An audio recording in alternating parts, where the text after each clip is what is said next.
大家好，人生如梦，太投入就是卑微，太专注就是末路。为什么新万我会突然这么说呢？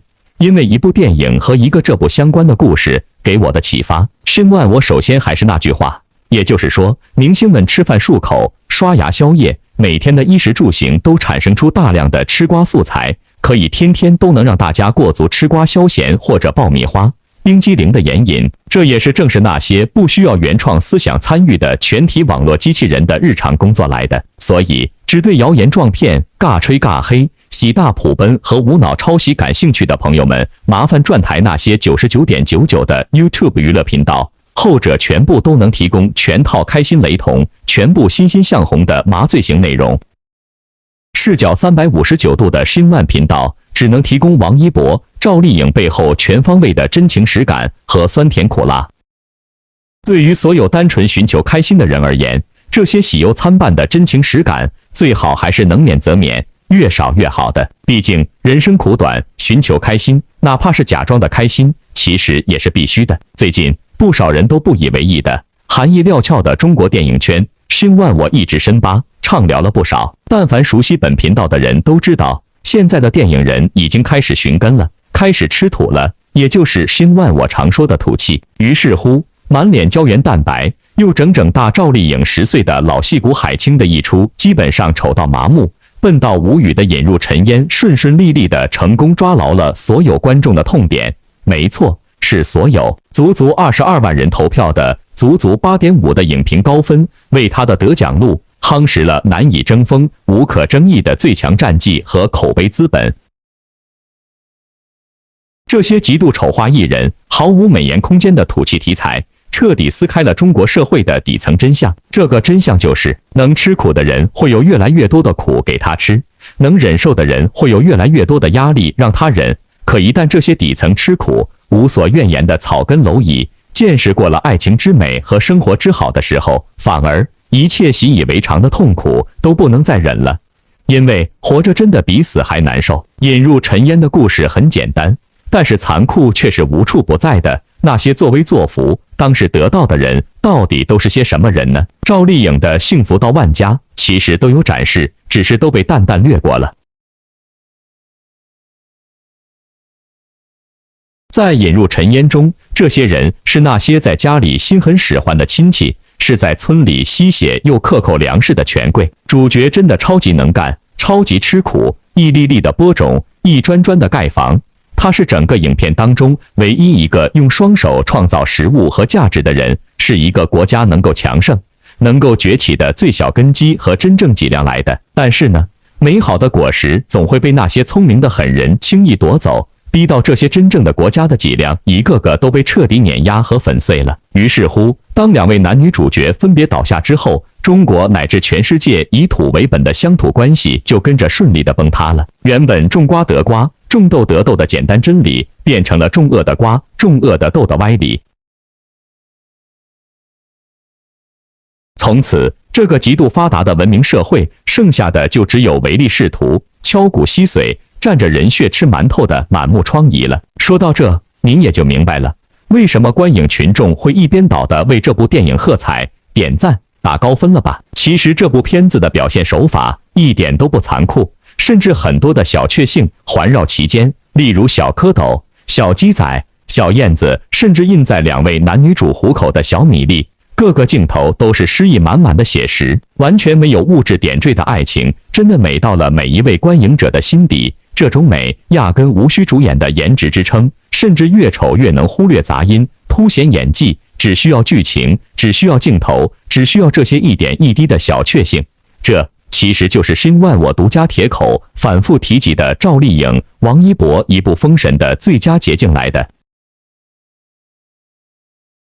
2022年甚至2023年，时间都不会站在那些用心用力的清流艺人的身边。视角永恒359度，观点永恒与别不同，又特别擅长铁口的新万我已经提到了港圈最新最大的票房惨案了。一部香港古天乐耗资近4亿的电影《明日战记》，票房不及独行月球的零头，注定今年铁板钉钉，血本无归了。为了挽救票房，向来低调的古天乐第一次如此拼命宣传，他舍不得休息，一夜跑10个影城。他笨拙地尝试直播连线网红，他奔走红毯，也抓住任何机会宣传电影，结果换来的是网络网军吃瓜网友的笑话，大家一致表示都不买账，甚至还嘲笑他说要饭要来的票房，这么卖惨才卖了5亿，糊涂啊！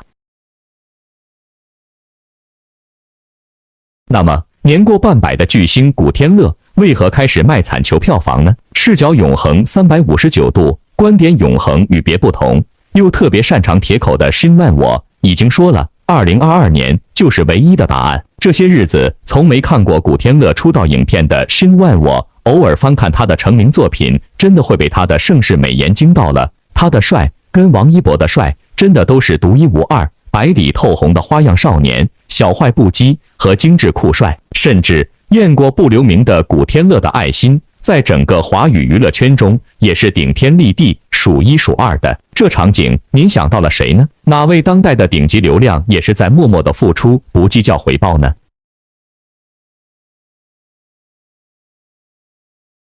看过现在古天乐的另一面，懂的人都会明白他此时的狼狈和孤勇。曾经有人问张国荣，你有没有看好的新人？他爽快答道，你们可以留意一个人，他叫古天乐。于是乎，得到天皇巨星张国荣的认可，如同一块敲门砖，为他叩开演艺圈的大门。《神雕侠侣》里，古天乐饰演的杨过俊朗飘逸，深情不二。于是乎，风铃渡口初相遇，一见杨过误终身。过儿与姑姑李若彤的爱情，承载多少人的美好回忆。于是乎，刘德华曾说，比我还勤劳的大概只有古天乐了。更有甚者，多年前导演尔冬升的一张截图爆出古天乐从未宣传过的秘密。这个秘密就是，这个古天乐捐献过100多所国内的希望小学。这个级别、这个重量的大爱，堪称无人能比。在那些群山围绕的偏远地区，一座座拔地而起的教学楼，为那些不被命运眷顾的孩子撑起一个崭新的未来。而那些在明窗几净的教室里读书，得以改写人生的孩子们，甚至跟您一样都不知道古天乐是谁。多建一座学校，就可以少建一座监狱。这话是不是朴素无华，却完全升华了呢？古天乐曾经遗憾自己曾早早辍学，误入歧途。他希望中国的孩子们的人生能够更加顺遂。侠者行善，从不扬名，戏里戏外都侠骨柔肠的古天乐，真的是默默积累了大半辈子的福报。有趣的是，每当媒体问及捐赠学校的事情，他都不回应。建成20间卫生所，一座小型水利工程，750口水窖，古天乐不仅慷慨解囊，还亲自去把控质量，事后不曾多说一个字。汶川地震后，他去到现场做志愿者，陪伴孩子们看书画画。老友杨谦曾经这样评价古天乐，他说，说到义气，他是首屈一指的，在他人落难之时搭把手，是古天乐一以贯之的信条。疫情期间，公司资金紧张，古天乐坚持不裁员，还给员工放带薪假期。说到这，您能举得出更好的好老板例子吗？他说，在这个时候，每个人的生活都不容易，自己有能力可以支持，就会保住员工的饭碗。前些年，古天乐当选香港演艺人协会会长，这是一个非盈利机构，打理起来费心又费力。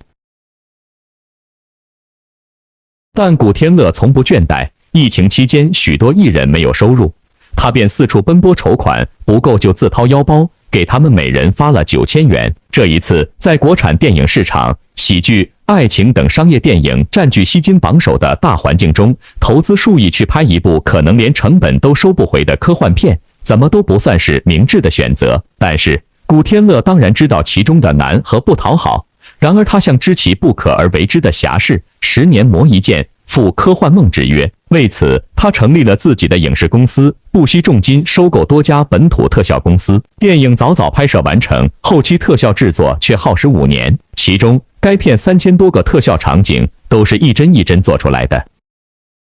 一个48秒的特效，整个团队竟然耗时576天才完成。可惜，这部承载古天乐心血之作的《明日战记》2022年的票房惨烈扑街。诚然，特效炫酷，打斗戏精彩，但有人质疑剧情略显老套，有人吐槽机甲科幻已经过时。无论如何，成王败寇，不管今年还是明年，古天乐碰上了一个时代之殇。古天乐倾注全部心力造的梦，这次碎得惨不忍睹。随之一起碎掉的，还有古天乐的口碑。按说战败离场，至少姿态好看，但他却丢掉骄傲，狼狈地为自己的电影呐喊着。《明日战记》是中国第一部科幻机甲电影，是迄今为止香港制作规模最大、技术难度最高的电影，也是国人在科幻电影领域跨出的一大步。2022年，纵横江湖半辈子，几乎呼风唤雨的香港顶流古天乐，这次赌上了几十年积攒的人气和金钱，酣畅淋漓地去追了一场梦。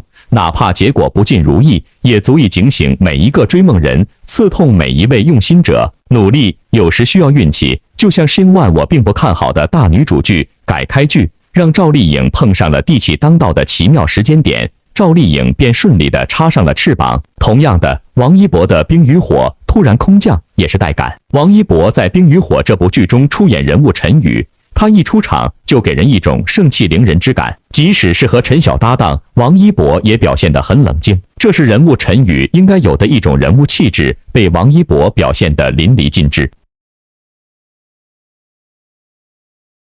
所以，王一博能够在《冰与火》中快速火出圈，和他的入戏感是分不开的。正所谓演什么像什么，才是一个演员的至高境界。从枪战戏、眼神戏到武打戏，王一博的演技很棒。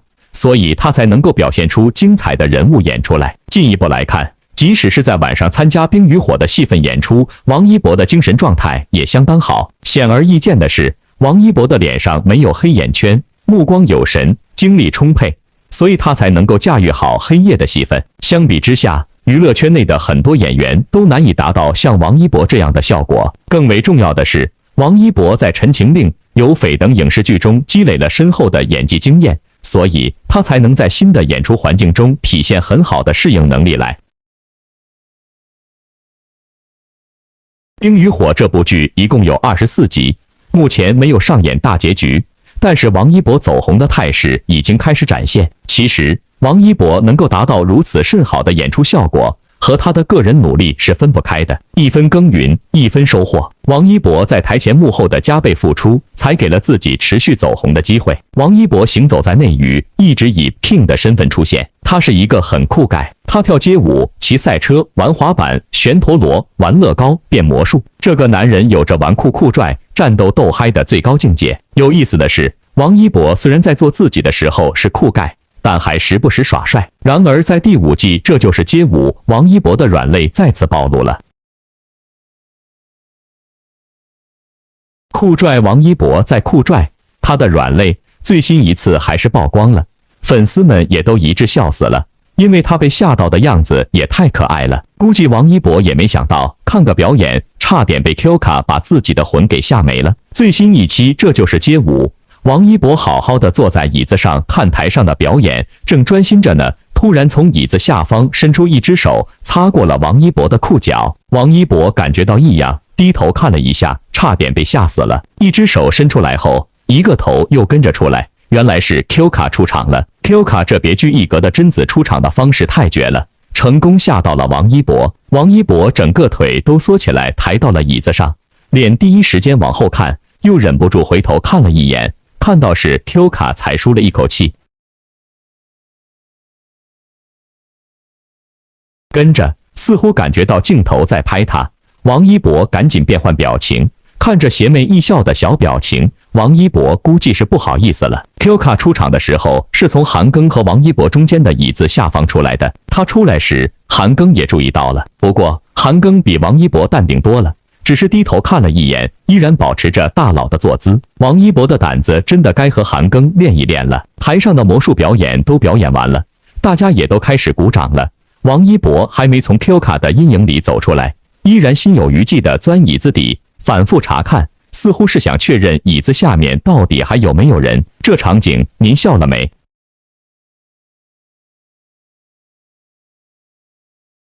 于是乎，旁边的韩庚一边拍手一边笑，也不知道是因为台上的表演太精彩了，还是王一博太搞笑了。可以看出，王一博是真的被吓到了，因为这个人怕黑、怕鬼、怕被吓。这个好玩的点，另外我也在频道提到过，这次再次露怯带来的喜感又刷爆了。因为当 Q 卡从4大队长的座位上从王一博和韩庚腿下时，王一博的反应着实让不少粉丝捧腹大笑。毕竟孩子看得真太可怜。王一博被吓到后，第一反应是抱住腿，整个人蜷缩起来，整个灵魂都不在状态。等到缓过神来，他无助地看着 Q 卡，他似乎被他吓到了，对自己的举动意味着无奈。毕竟是别人设计的惊喜，自己却没法承受罢了。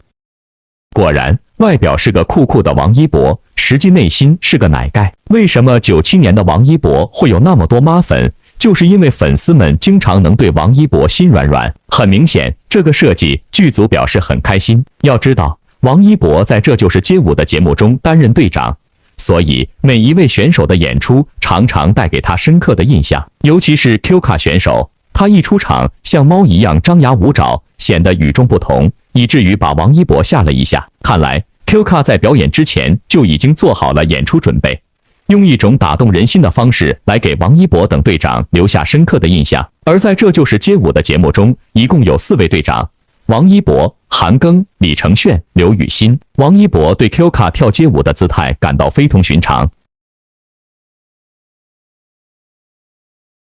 毕竟街舞也是一种舞蹈，具有一定的审美效果。王一博对街舞的认知早已经从自己跳练舞延伸到选手的街舞表演上。Q 卡的街舞表演新奇，有一种创新的风格存在，所以才打动了王一博，在举手投足的反应上表现不一般。这就是街舞第5季第3期播出的时候，节目组发文带了2个关于王一博的话题，分别是王一博被舞者出场吓到的反应，王一博看选手跳舞哭了。作为全场的唯一焦点，似乎怎么玩王一博都不足为过，这就是顶流变现焦点的代价了。其实2个话题内容不相关，2个作品的舞者在台上却是对手。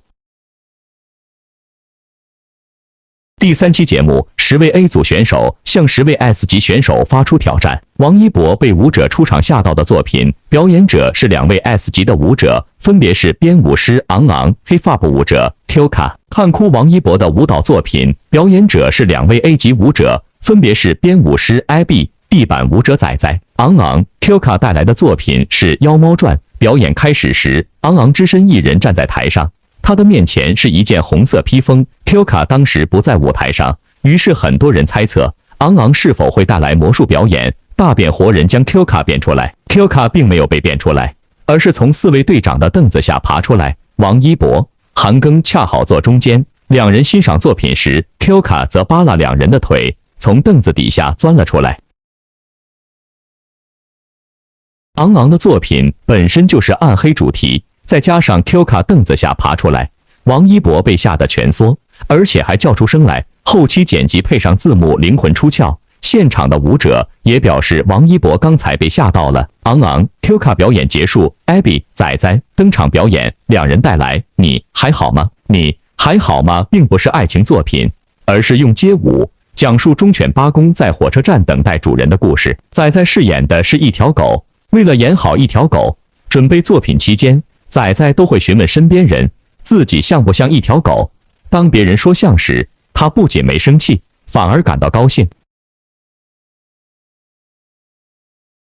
你还好吗？作品时间不长，却将故事交代清楚。仔仔叼着玩具，开始时独自玩耍。Abby 出现时，仔仔脸上会露出微笑。当 Abby 离开后，仔仔则叼着玩具等待，眼神虽然空洞，却能够看到一丝期待。仔仔的演绎让大家看懂这支作品，同时也沉浸这支作品。除了王一博，李承铉也红了眼眶，很多舞者被感动哭泣。仙人表示，看完仔仔、Abby 的作品，会想起曾经养过的狗狗，有一些感触。很多人都有养宠物的经历，有观众表示，养了宠物就要负责到底，因为他们的世界只有你。而且看完你还好吗的观众，会因为舞者的表演而感动，同时也会因为这支作品想起曾经的宠物。仔仔、Abby 的你还好吗？战胜昂昂、Q 卡的《妖猫传》，前者王一博给出94分，后者给出100分，这评分很王一博。王一博给2支作品的评分不同，这2支作品带来王一博的观感也不同。被 Q 卡出场吓到后，又被仔仔、Abby 作品感动哭了。这样的体验也是王一博担任队长以来非常少有的。剧组的炒作明晃晃也跟着成功了。2022年对于先知先觉的赵丽颖而言，或许也可以用成功来形容，至少成功了一半。因为她的狡兔三窟已经让她的与凤行稳稳地待在篮子里了，而且幸福到万家也踩对点了。当幸福到万家的女主角凭借勤恳、坚韧、努力，从无到有开辟出一条幸福到万家的康庄大路，戏外的赵丽颖与戏内的和幸福形成某种呼应与互文。虽然农村出身，中专学历，起步时没什么背景与人脉，但赵丽颖有坚韧的个性，有对演戏的执着、热爱与钻研，有一个个爆款角色加持，这让她成为当前电视剧市场最具号召力的女演员之一。从陆贞、珊珊、花千骨到楚乔、明兰、沈宇、何幸福，一个个给观众留下印象的角色，见证了赵丽颖稳扎稳打的演艺道路。坚韧成就了赵丽颖，却不应该是演员赵丽颖的唯一戏路。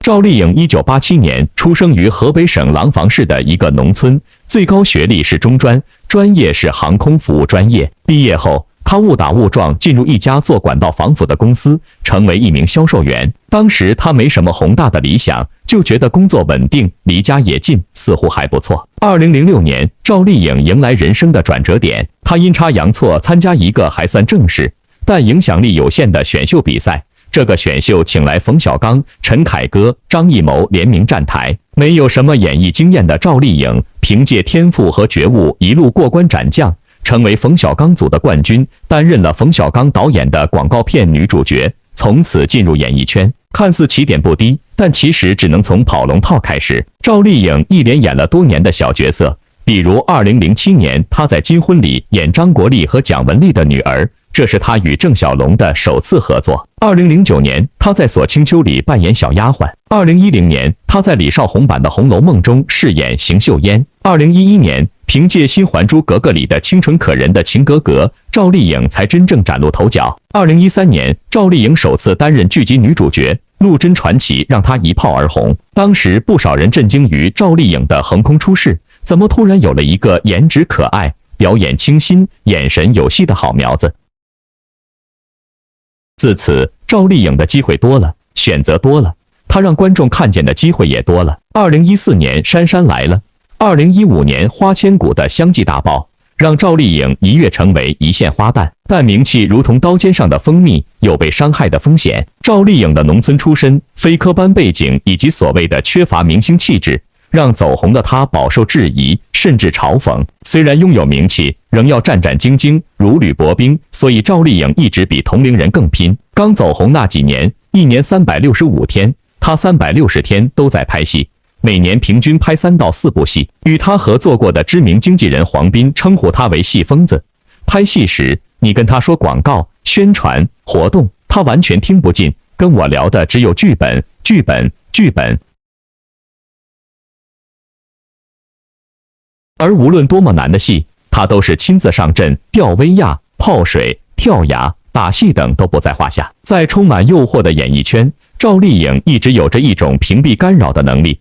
她专注于演戏，她奋力追赶，所以她也能飞速成长。在阶层有些固化的演艺圈，赵丽颖的经历是阶层跨越的鲜活样本，机会没有辜负她的付出和努力。她一步一脚印闯出一条演艺大道。赵丽颖能够在演艺圈站稳脚跟，除了她足够勤奋、足够拼命以外，也不可否认她在演戏上有一定的天赋。赵丽颖珍惜自己的天赋，害怕机会与她一起溜走，毫不讳言自己有一种不安全感。她说过，其实在任何一个行业、任何一个圈子里，你想做得好，想要进步，就会没有安全感。并不是今天拍了一部戏红了就稳定了，你永远要面对观众和自己对项目、对角色、对演技的更高的要求。所以出道以来，赵丽颖一直在诠释不同的角色。2013年的《陆贞传奇》中，陆贞从入宫之初的青涩懵懂，到成为女相的稳重大气、独当一面，赵丽颖呈现出角色成长的层次。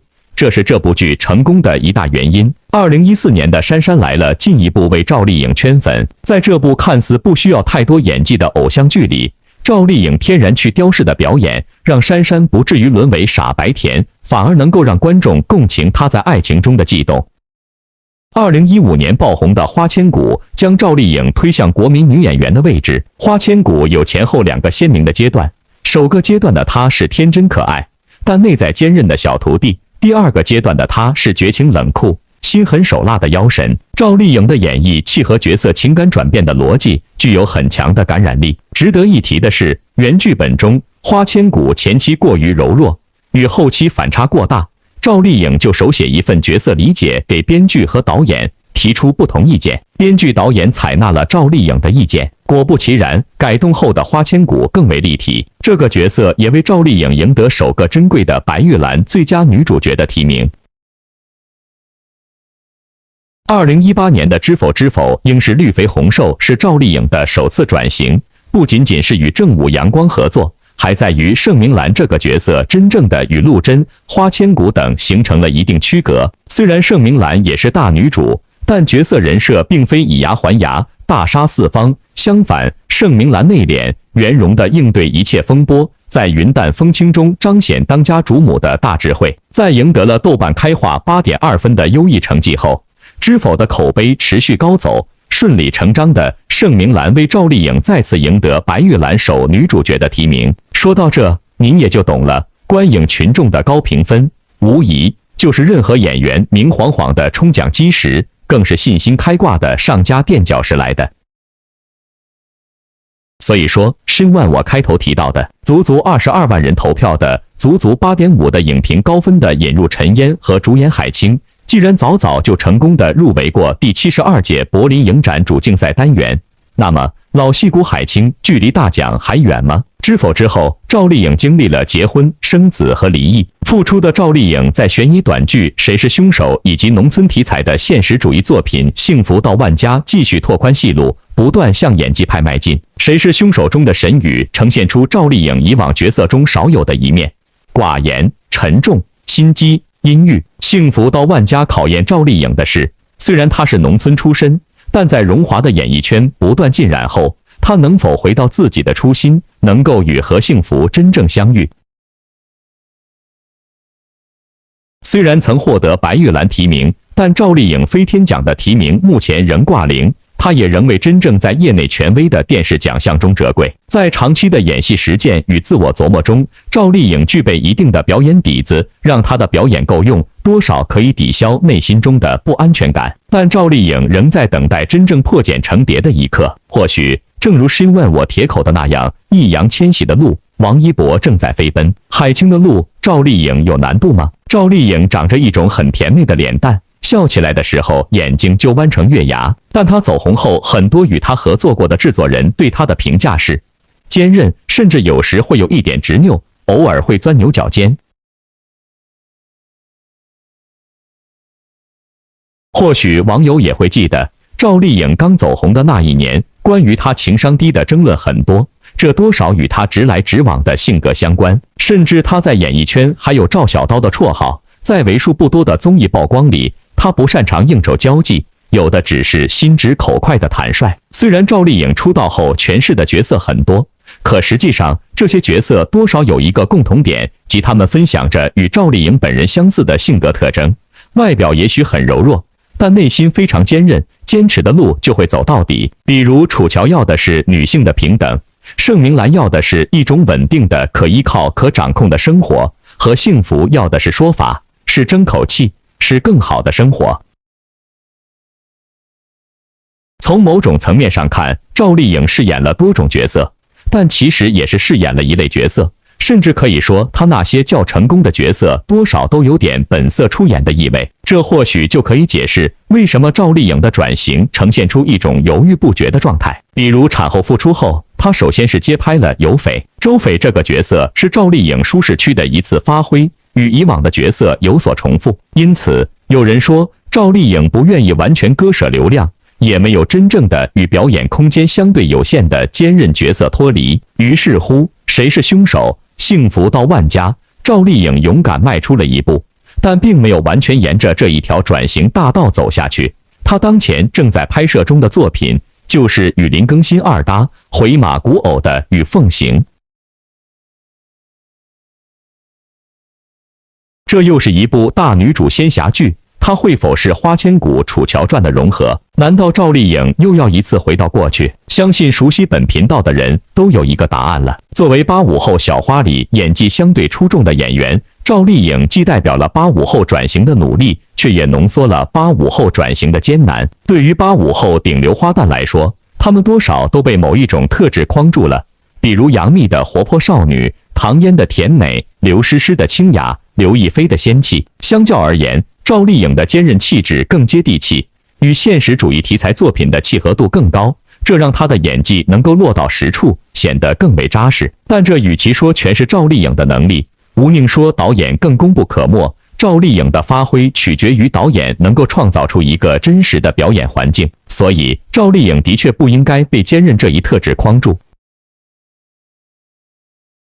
人性的光谱是多样化的，坚韧固然是褒义词，但好演员应该不惧权势，也有能力诠释人性中贬义的部分。这就是视角永恒359度，观点永恒与别不同，又特别擅长铁口的申万我在海清身上看到的赵丽颖的模样。您又看到了吗？赵丽颖深知一个好演员的自我修养，用作品去说话就好。作为从农村一步一脚印走出的顶流演员，观众愿意给予赵丽颖更多的祝福。她的逆袭之路也是小镇做题家走过的路径，也正因为如此，观众对赵丽颖有更高的期待。她已经走出一条平坦通畅的大女主路，希望这条路会越来越宽阔，一路上会有更多好风景，而非只剩单一的景色。否则，道路再顺畅，恐怕也会显得单调。说完对演员赵丽颖的思考，申万我只想问大家一个超级烧脑的问题：演员王一博的3部大片在国庆同一天扎堆上映的话，您会首选那部片子呢？老实说，您的第一选择或许就是王一博今年烧脑烧心的最佳成绩了。视角永恒359度，观点永恒与别不同，又特别擅长铁口的申万我只能说，三世征讨很烧脑，全年精妙在旗袍，不吹不黑。实话实说，王一博的这部被千万铁粉们最爆抢购的第一首选，必将成为他个人参与电影类别的一个重要分水岭。同样的，这部代表他个人最优票房表现的电影评分，终将成为其个人事业毕其一生无法 take two 的决战分水岭。因为明年大势已经无法提供更多选择了，王一博2022年电影之路的成败在此一举了。